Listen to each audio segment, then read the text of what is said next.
नमस्कार, साफ संदेश से मैं अनिल कौशिक। तो ये हमारा है चुनावी चर्चा का पार्टीशन 2। तो अरविंद जी, हम चर्चा कर रहे थे जो यहाँ एग्जिट पोल आया है हमारा, और चेयरमैन यहाँ कौन हो सकता है, उस संभावनाओं के बारे में हम बात कर रहे थे। तो मैं आपसे एक चीज़ और पूछना चाहूँगा। अभी हम अंत में जो चर्चा कर रहे थे वो कर रहे थे, चौथा यहाँ पर एक गठजोड़ बन रहा है और उसमें कुछ नाम भी आए हैं। मैंने आपको उसमें बताया भी था, अनवर कुरैशी है, बलवंत सैनी है, हो सकता है इनके अंदर एक दो नाम और बड़े जो है जुड़ जाए। तो क्या इनकी संभावना आप कितनी देखते हो, और वो फिर भाजपा के फेवर में आप यहाँ चेयरमैन बन के आ जाए, उसके अंदर आप कितनी सहायक मानते हो, और माकपा प्लस कांग्रेस के लिए कितना घातक मानते हो इसको? देखिए, मैं आपको बताऊं, इस बार का जो चेयरमैन है वो माकपा समर्थित ही बनेगा। पहली बात तो ये है, मेरा मानना नहीं, मार्केट का भी यही मानना है। दूसरी बात, जो आप नाम गिना रहे हो वो लगभग उसी नाम के पीछे खड़े नजर आएंगे आपको। तो माकपा की तो सीट हमारे तो यहाँ एग्जिट पोल में मात्र 3 आ रही है, फिर माकपा समर्थित कैसे बनेगा? ये जो आपका जो दिखा रहे हो ये सर्वे, उसके अंदर कुछ त्रुटियां रही है, जिसके अंदर अगर आपने देखे ना, बाजार के हिसाब से माकपा 7-8, माकपा और माकपा के जो समर्थित है वो 7 से 8 सीट पे आगे आ रहे हैं। और मतलब इनकी आप विधायक बलवान पूनिया के समर्थित व सिंबल से 8 के लगभग आप मानकर चल रहे हैं? 8 के लगभग मान के चल रहा हूँ। और आजीजी के जो है वो भी ये 7-8 में ही रह जाएंगे। उसी हिसाब से जो 5-6 जो दूसरे आएंगे, जो बाजार में छोटे छोटे धड़ों में और ग्रुप में बैठे हैं, वो भी तीनों जने इकट्ठे होकर, जो भाजपा है, जैसे उन्होंने प्रधान के चुनाव में पंचायत समिति में अपने 10 इकट्ठे रखे और शाम ने 17 इकट्ठे हो गए, तो उसी प्रकार से मेरे को साफ नज़र आ रहा है कि जो विधायक जी की जिद है, विधायक जी का टसन है, जो मेहनत है, वो मेहनत 25 आदमी 23 आदमी एक तरफ करेगी, और जो 15-17 आदमी है भाजपा के समर्थित रहेंगे वो एक तरफ नजर आएंगे। मैं आपकी बात काटूंगा यहाँ अरविंद जी, वो इसलिए काटूंगा, आपने अभी स्वीकार किया है कि 7-8 कामरेड बलवान पूनिया समर्थित आ रहे हैं, और 7-8 ही आप बता रहे हैं कांग्रेस की आ रही है, तो ये 16 होती है संख्या, और संख्या चाहिए चेयरमैन बनने के लिए 21। तो यहाँ पर 5 कम पड़ रहे हैं। सुनो मेरी बात, मैं आपको पहले सवाल पूरा सुनो। आप 5 कम पड़ेंगे, बैंकर जमकर खरीद फरोख्त होगी, ठीक है, और खरीद फरोख्त आप जब जहाँ तक विधायक जी का नाम ले रहे हो, उनकी तरफ से कौन खरीद फरोख्त करेगा? कौन 50 लाख दे देगा, कौन 40 लाख दे देगा, कौन 30 लाख दे देगा? मैं बताऊं कि इस बार जो खरीद फरोख्त का जो पीछे एक प्रकरण हुआ था पिछली योजना में, सड़कों पर बिके थे, सड़कों पे बिके थे, वो प्रकरण में उन जो वो नेताएं जिनका नाम आ गया था, या सही आया हो चाहे गलत आया हो, उन सबको इस बार बुरी तरह हार का मुंह देखना पड़ रहा है, और वो एकदम बैकफुट में है। इस बार जो पार्षद जीत के आएंगे उनको अपने विभाग का उपयोग करना पड़ेगा, जिसके अंदर जो ये बाहरी क्षेत्र के प्रत्याशी है, जो किसी धड़े से आज बिलोंग नहीं कर रहे, वो अपने क्षेत्र में सबसे ज़्यादा काम उसी क्षेत्र में जुड़ता है। जो बाहरी आबादी है, चाहे वो जोड़पुरा हो, चाहे वो बिहारीपुरा हो, चाहे वो श्योपुरा हो, चाहे वो हाथीपुरा हो, चाहे वो NBS क्षेत्र हो, तो उस क्षेत्र से भी कैंडिडेट जीत के आ रहे हैं। और सबसे ज़्यादा नगरीय विकास योजना की जरूरत वहाँ पे पड़ती है। सबसे ज़्यादा गरीबी, BPL अंत्योदय योजना और योजना पट्टे सब सिटी के अंदर के जो वार्ड है वो तो सेफ है, 100% बने हुए, एक एक खंभों पे 2-2 लाइट लगी हुई है। वहाँ पे तो केवल मात्र एक सफाई का काम है। सबके पास राजा के स्टेट के पट्टे हैं, जिनके नहीं है वो बने हुए हैं, नए बन गए और बन गए। जो ज़्यादा आवश्यकता है उन पार्षदों को ज़्यादा आवश्यकता है। इस बार आप देखोगे खरीद फरोख्त तो दूर की बात है, इस बार जा के समर्थन देंगे। भाई साहब, मैं आपको समर्थन दे रहा हूँ, आप बढ़िया सरकार बनाओ। नहीं, अगर ऐसा हो जाए तो मुझे तो बहुत खुशी है, और ये या मेरे भादरा के लिए भी बहुत अच्छी बात है, के लिए बहुत बढ़िया बात है। आप देखना है, लेकिन क्या ऐसा होगा, आप दिल से कह सकते हैं? हाँ, एकदम मेरे को सामने दिख रहा है। विधायक जी जो 3 साल का भी कार्यकाल बाकी है, और भादरा हमेशा राज के साथ रहा है, भादरा राज के साथ रहा है। एक सिर्फ जगदीश प्रसाद जी की योजना जो थी उसमें टकराव की स्थिति थी, माननीय डॉक्टर सुरेश जी की और जगदीश जी की, वो भी 3 साल बाद में जयदीप जी आने के बाद में उनकी भी। मैं एक चीज़ पूछना चाहूँगा आपको, यहाँ चुनाव में जमकर जो है धनबल का उपयोग नहीं हुआ? हाँ, वो हुआ है, वो वोटर की कमी से। क्या गारंटी है कि पार्षद चुन के आ जाए उसके बाद में धनबल नहीं होगा? पार्षदों ने पीछे देखा है, बिके हुए पार्षदों का हाल देखा है। किसने देखा है? ये जो वो जनता ने देखा है, तो जनता ने तो अपना काम कर दिया ना। जनता ने अपना काम किया है। बाकी जनता के बाद में जब पार्षद जीत के आने के बाद में वो अपना विवेक का उपयोग करेगा, वो अपनी राजनीति को शून्य नहीं करेगा। जनता जो वोट के पैसे लिए हैं उसने अपना ज़मीर शून्य कर लिया है। सब लिस्टें मिलाई जा रही है और सब एक एक नाम मार्केट में ओपन हो रहे हैं और जो लिए हैं बहुत भारी पैसे मैं इस बात से आपकी सहमत नहीं हूँ अरविंद जी, वो इसलिए नहीं हूँ, इस बार हालात ये रहे बादरा में कि ज़्यादातर वार्डों में हमने देखा 7 से 8 और 9 वार्डों में तिकोनी टक्कर थी। और आप क्या बात करेंगे, हमारे पास जिस प्रकार की सूचनाएं आई, तीनों जो कैंडिडेट है वो धनबल और का उपयोग कर रहे थे और जो वोटर थे बहुत सीमित वोटर होते हैं ये अरविंद जी। वार्डों में उनकी संख्या ज़्यादा नहीं होती, लेकिन होती है। इसमें ये बहुत बड़ी कड़वी सच्चाई है बादरा की। और वहाँ तीनों कैंडिडेट वहाँ एक घर में जा रहे हैं और बाहर निकल रहे हैं, संतुष्ट होकर निकल रहे हैं कि अपना काम हो गया। आपकी बात को मैं बीच में रोकना चाहूँगा। आप वहाँ के नतीजे देखना, जो तीनों घरों से पैसे लेके आए हैं वो वोट चौथे को दे रहे हैं, उनको भी विकास चाहिए। चौथा वहाँ है ही नहीं, तिकोनी टक्कर है, 3 ही उम्मीदवार है, तो वो किसको वोट दे रहे हैं? वो नजदीकी मामले वो किसी एक को दे रहे हैं ना। जो विकास पुरुष है, पैसे भी दे रहे हैं और फिर भी विकास चाहिए, जो हर जगह उपलब्ध हो ऐसा चेहरा देख रहे हैं। जो वहाँ से जीत के आएगा वो ऐसा भ्रष्ट आदमी नहीं होगा। वो पैसे देना उसकी मजबूरी थी। मजबूरी ये होता है कि चुनाव एक है, ये टसन है। जो नगर छोटे चुनाव है वो टसन है। बादरा के नगर पालिका में पार्षद बनना से अच्छा तो राज्यसभा का पार्षद। मेरे कहने का मतलब ये नहीं था अरविंद जी, जैसा शायद आप समझ पा रहे हैं। मेरे कहने का मतलब ये था, जो पार्षद 20 से 30 लाख 50 लाख लगाकर चुनकर आ रहा है, और क्या वो गारंटी है कि वो अपने पैसे पूरे नहीं करेगा? इसकी गारंटी दे सकते हैं आप? इसकी गारंटी तो यही है कि जो चेयरमैन आपके अनुसार 50-50 लाख रुपए में पार्षद खरीदेगा और कम से कम 15 खरीदेगा, तो वो भी अपने पैसे पूरे नहीं करेगा। इस बार तो ये एक सेवा ही हो गई जनता की। तो इसका मतलब ये एक टसन है बादरा। हाँ, टसन। बादरा में जितना ये टसन है, पड़ोसी नौर में आप देखिए, वहाँ पे रात को उठा के कैंडिडेट खड़े कर रहे थे। ऐसा तो तारनगर भी देखिए आप, तारनगर में है जो वार्डों में पैसे नहीं लगते हैं ज्यादा, तो वहाँ पे राजगढ़ में नहीं लगते हैं। ना तो वोटिंग ज्यादा हुई, ये जो ऊपर का 10% वोटिंग आप देख रहे हो ना बादरा में ज्यादा हुई है, ये वो पैसे वाली वोटिंग है। बाकी जो नेता, तो ये कस्बे के भविष्य के लिए अच्छी बात है। नहीं, ये आखिरी है। इस बार जो है सुधार होगा, आगे सुधार मुझे होगा। पीछे से इस बार ये ज्यादा दिखाई दिया है। नहीं, ये जो आप मेरी फेसबुक पोस्टों पे देख रहे हो, जो मनीराम से चुनाव हुआ है, अगली बार चुनाव विकास कुमार पे होगा। अपने इसका स्वस्थ उदाहरण देख रहे हैं, अपने विकास को जिता रहे हैं। तो विकास कुमार का इस चुनाव में तो जन्म नहीं हुआ। नहीं, अब हुआ है, आपके सर्वे के अनुसार हुआ है। आपने अपने सर्वे में हरिप्रकाश को जिताया है। हरिप्रकाश तो एकदम फकड़ ब्राह्मण है, उसके पास कहाँ पे है 50-50 लाख रुपए देने को। आपने देखो, अपने मैं चुनाव में यहाँ भी आपकी बात काटूंगा। हाँ। मैं हर वार्ड में गया हूँ। आसाप संदेश की टीम है जो अरविंद जी हर वार्ड में गई है, और वहाँ पर जो आप हरिप्रकाश के वार्ड की चर्चा कर रहे हो, वहाँ पर 3 कैंडिडेट मैदान में है। हरिप्रकाश शर्मा भाजपा से है, राजेश स्वामी जो है माकपा से है, और निर्दलीय एक है, वो है रमेश तंवर। और वहाँ पर मैं रमेश तंवर की नहीं कहूँगा, वहाँ पर जमकर पैसे बांटे गए हैं।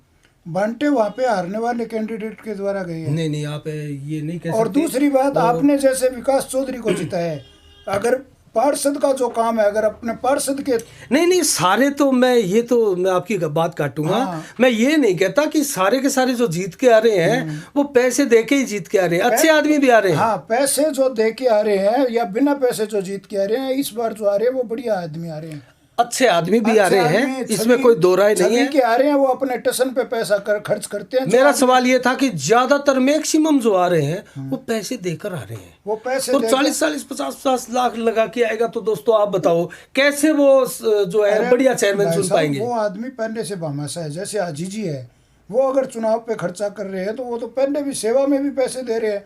आज अपने जैसे गुप्ता जी है, वो चुनाव से इस बार अपनी सीधा चुनाव में भूमिका नहीं थी, बाकी वो कॉमरेड के उन्होंने इनडायरेक्टली अपनी भूमिका निभाई। हाँ, निभाई है, तो वो वैसे भी सेवा कर रहे थे।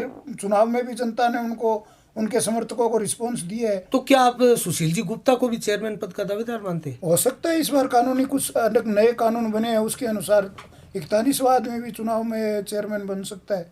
अगर कोई ऐसी बात आ जाती है कि कोई आदमी आपस में रजामंद, मैंने इसीलिए सवाल किया। हाँ, ये जो अगर कानून इस प्रकार का राज्य सरकार ने बनाया है, और ये एक जो बीच में समय इतना ज़्यादा दिया है, हमेशा ही 7-7 दिन का समय नहीं देते थे। राज्य सरकार भी अपना हित है, हित देखेगी। चलो इस बात को यहाँ विराम देके एक सवाल मैं और पूछूंगा, आपकी नज़र से इस शहर में सबसे बढ़िया चेयरमैन का फिर दावेदार कौन है? देखिए, एक आदमी के ऊपर चर्चा करनी गलत है। चेयरमैन के कई दावेदार हैं नहीं, जो बहुत जज्बा बढ़िया- हो जिसने यहाँ हाँ। अपने जज्बे को साबित किया हो इस हाँ, कस्बे में कि जज्बा- मैं काम करवा सकता हूँ, मेरे पास स्कीम है, मेरे पास योजनाएं देखिए, हैं। विजन होता है ये। आज नगर पालिका का जो विजन है वो ऊपर तक जिसका अटैचमेंट है वो कुछ चुनिंदा ही परिवार है। अपने आज ऐसे एकदम से कोई बच्चा आए, नया है, और वो देखे कि मैं वहाँ से मैं योजना एक पास नाम कर- मेरे याद आ गया अरविंद जी, मैं कहना चाहूंगा आपको, वार्ड नंबर 27 से स्वाति नाटा का नाम जब आता है, कस्बे में एक बड़ी सार्थक चर्चा थी। बहुत तेज तराज और शानदार वक्ता है, और उसकी जो सोच है, दूरदृष्टि है, और कस्बे के विकास के प्रति एक उनकी सोच में जो आधुनिकीकरण है, तो वो मेरे हिसाब से कस्बे नहीं, के देखिए, लिए बहुत आपकी- नई चीज और ये बढ़िया आपकी चीज बात लगी। सही है कि वहाँ पे जो दो उम्मीदवार थे, स्वाति देवी नाटा और ममता डील ममता बिन, ये दोनों ही एक कदावर दृष्टि से आप देखिए। जो ममता जी थी उनको भी विधायक जी का पूरा पूरा समर्थन था, एकदम था। विधायक जी ने उनके लिए डोर टू डोर कैंपेनिंग की है। और दूसरी तरफ जो नाटा परिवार है वो अपने पुराने जो विकास है उनके आधार पे आगे एक चेहरा उन्होंने बढ़िया पेश किया है। अगर जरूरत आज भादरा को ऐसे बढ़िया उम्मीदवारों की, जो ममता मानते हैं ना आप ये? हाँ, ममता डिनकी वालों के जो हस्बैंड है अमित जी, उन्होंने पीछे मनोनीत टाइम में बहुत काम किया था। अगर वो भी जीतते हैं तो उनके पास विजन है काम करने का। स्वाति हाँ, जी वो अच्छे जीतते- सुलझे हुए हाँ, व्यक्ति है। स्वाति अमित जी को जीतेगी- मैं अच्छा हाँ, मानता हूँ। स्वाति जी अगर जीतेगी तो अच्छा काम करेगी। आज वीडीएस आएगा तो वो जो बच्चा सेवा में इतने पैसे दे रहा है वो काम भी करेगा, वो पूरा करने की इच्छा नहीं रखता। चलो बलवंत सैनी पर एक फोकस करते हैं अपन थोड़ा। बलवंत सैनी पिछले कुछ सालों से बहुत तेजी से उभर कर आए हैं, और इन्होंने बहुत अच्छा काम भी किया है। यहाँ कोरोना काल का जो ये समय था उस टाइम में भी बहुत अच्छा काम किया था। तो क्या उनकी संभावना आप कितनी देख रहे हैं? वो वहाँ से सीट जीत कर भी आ रहे हैं, वार्ड नंबर 6 से हमारे देखिए- एग्जिट पोल के अनुसार, और उनके कुछ बंदे भी जीत कर आ रहे हैं। देखिए, राजयोग एक ऐसी चीज है जो घर में बैठे को, और इस बार तो सरकार ने छूट भी दे दी। ये किंग मेकर बन सकते हैं क्या? हाँ, ऐसे छोटे छोटे वो ये जो कारक छोटे जो है, हाँ, यही किंग मेकर बनेंगे। इस बार जो चुनाव है वो आप देखोगे, जैसा अनवर कुरैशी का आपने नाम लिया, हाँ, क्योंकि कंडीशन ऐसी होती है, अनवर कुरैशी कहीं ना कहीं ठीक है, वो उन्होंने हाजी दाऊद के साथ कैंपेन में आए और कांग्रेस से ही माने जाते हैं, कहीं ना कहीं उनके मन में टीस थी क्योंकि उनका बहुत बड़ा नाम था इस समय। नहीं, और वो क्या है, हाजी दाऊद अनवर कुरैशी जी के ने नीचे दब गया। अनवर जी ने पिछली 2-3 डिबेटों में अभी अपनी इच्छा को मारा नहीं है।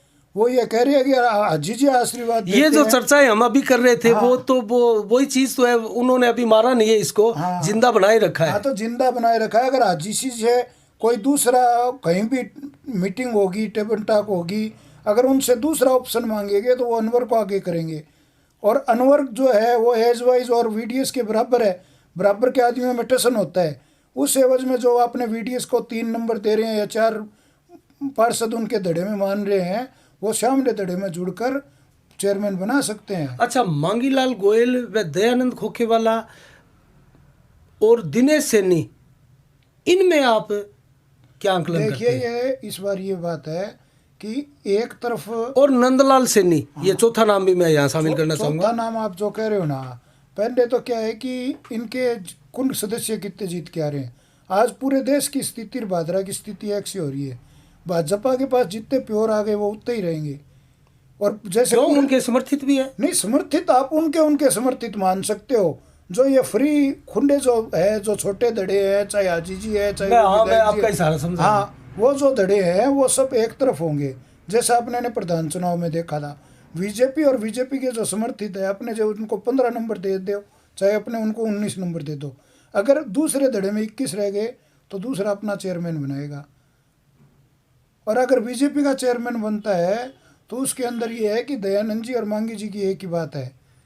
और वो अगर सरकार बनाते हैं तो उसमें मांगी लाल जी का चेहरा प्राथमिक रहेगा।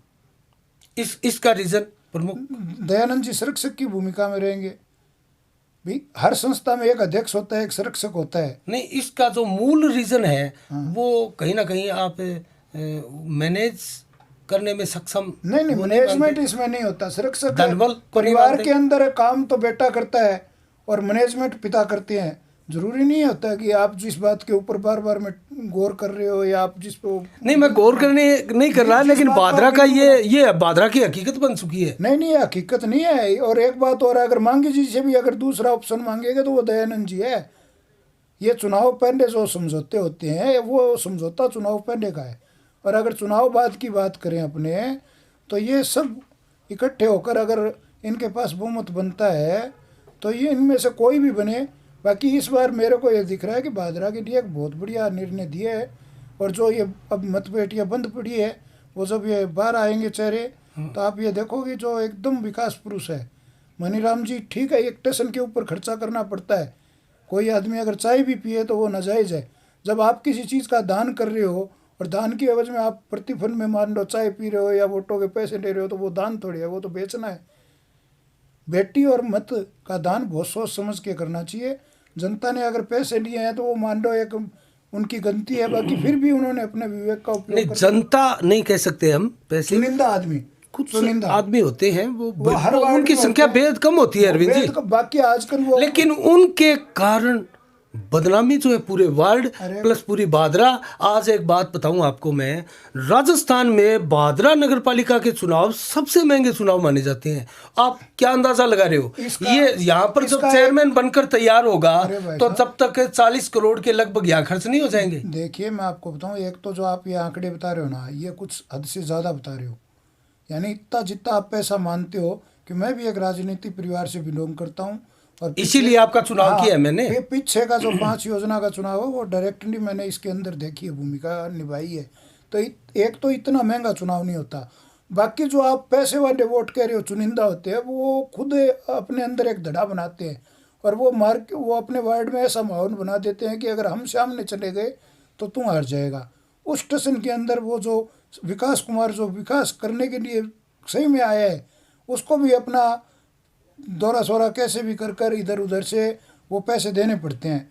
और देने के बाद में ये कहीं भी नहीं है कि वो पूरे करने की आशा में आए।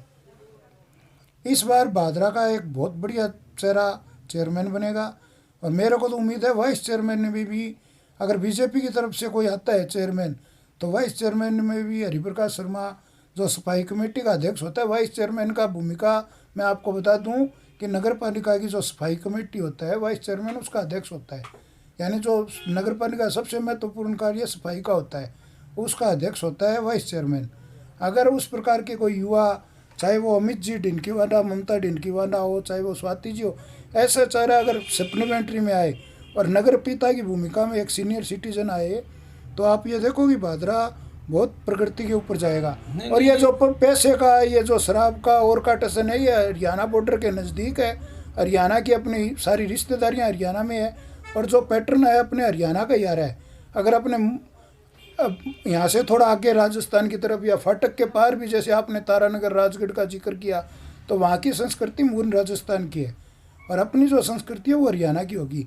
हरियाणा में क्या छोटी विधानसभा होती है, महंगे चुनाव होते हैं, और आज अपनी भादरा की स्थिति यही हो रही है।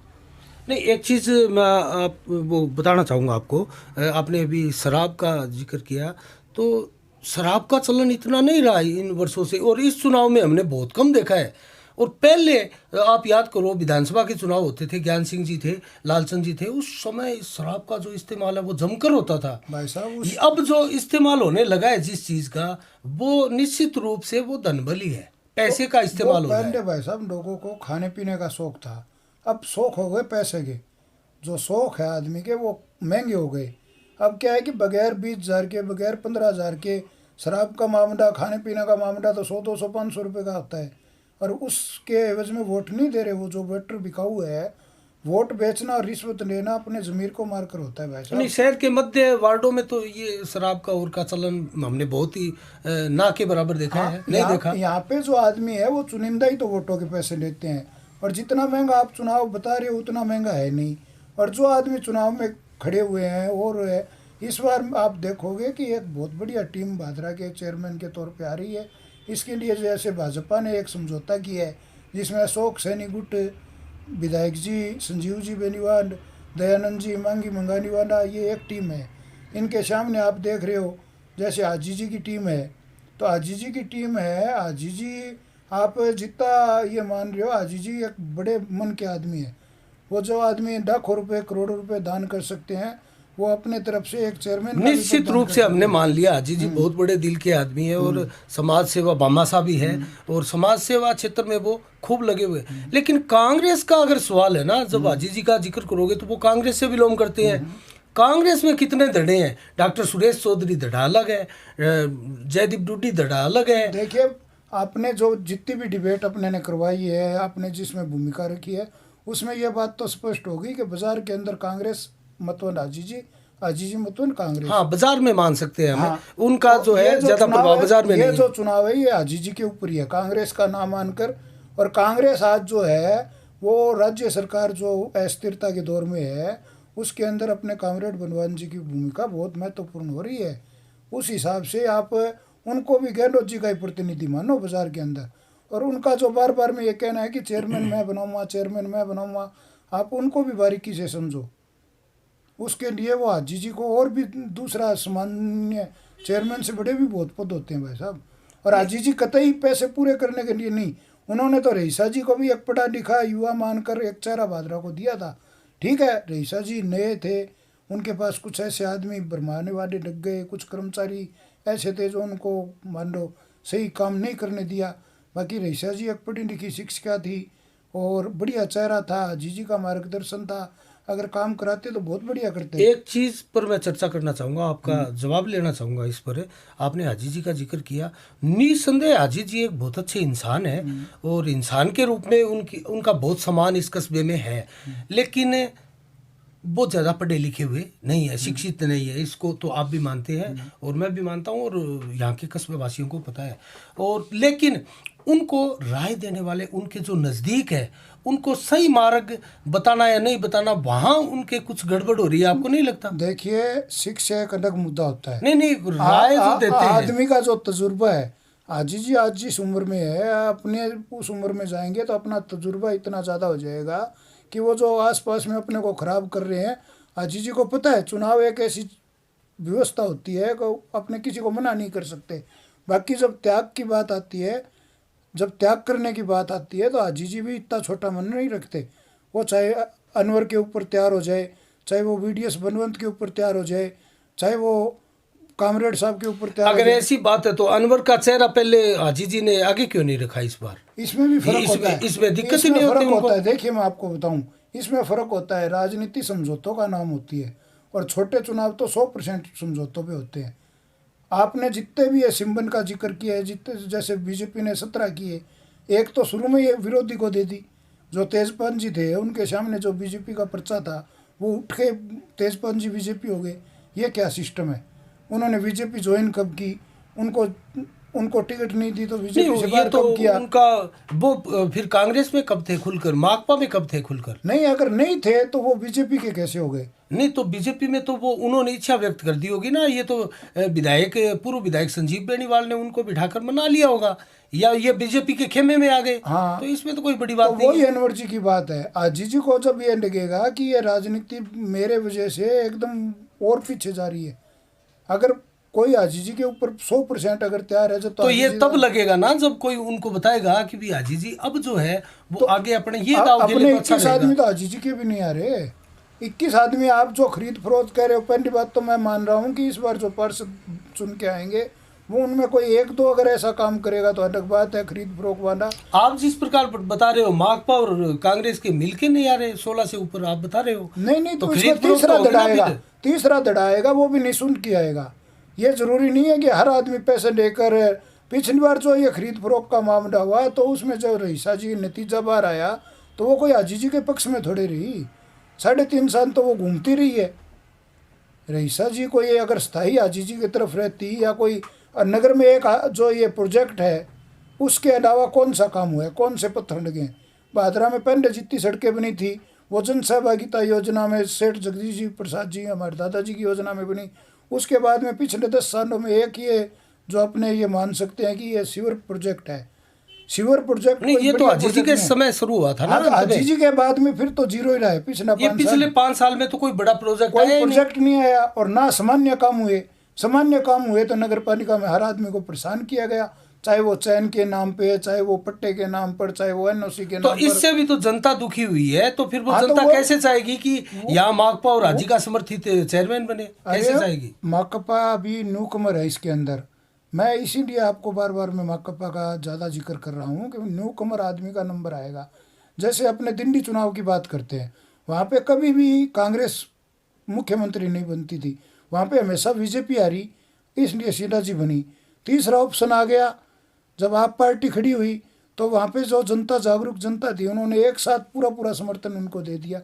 पहले नहीं दिया, कांग्रेस के समर्थन से बनाया, फिर तो जो वो फार्मूला यहाँ लागू होगा। वो का वो होगा। आप देखना, अगर इस बार अगर कोई ऐसी गतिविधि हुई तो अगली बार आप देखोगे कि एक पार्टी पूरा बहुमत लेके आएगी। नहीं, मैंने विधायक बलवान पुनिया का एक भाषण सुना था ममता ढिलकीवाला के समर्थन में। वो देर शाम को सभा थी। उन्होंने कहा था कि अगर सीधे सीधे हम चेयरमैन नहीं भी बना पाते हैं तो हम क्या है, प्रधान का फार्मूला अपनाएंगे। हाँ, तो सीधी बात है, बनेगा उनका, क्योंकि वो राज्य सरकार के। और पूर्व विधायक संजीव बेनीवाल बार बार आरोप लगा रहे हैं कि ये कांग्रेस और माकपा अलग नहीं है, ये एक ही थाली के चट्टे बट्टे हैं। अरे चट्टे बट्टे तो है, बाकी जो चेहरे के ऊपर बात आएगी तो चेहरे में बलवान जी कहीं भी आजी जी को समर्थन देते नजर नहीं आ रहे। उनका तो जो अगर नहीं देंगे तो फिर बलवान जी यहाँ कैसे बना पाएंगे? वो राज्य सरकार की भूमिका देखेंगे। जैसे प्रधान में राज्य सरकार खुद जयदीप भाई साहब खड़े हुए। आपके कहने का मतलब है कि जयपुर से दबाव डलवाया जाएगा कि कांग्रेस खेमा जो है वो माकपा के पास आ जाए और माकपा का यहाँ अरे भाई साहब, बढ़ जाए। 3 महीने पहले हुआ नहीं क्या, जो जयदीप भाई साहब खुद कैंडिडेट थे कांग्रेस की तरफ से, वो हाँ आगे थे, और वो आगे थे, तो ये फिर आजी जी तो ये फिर होने जा रहा है आपके एकदम स्पष्ट तौर पे ऐसा होगा।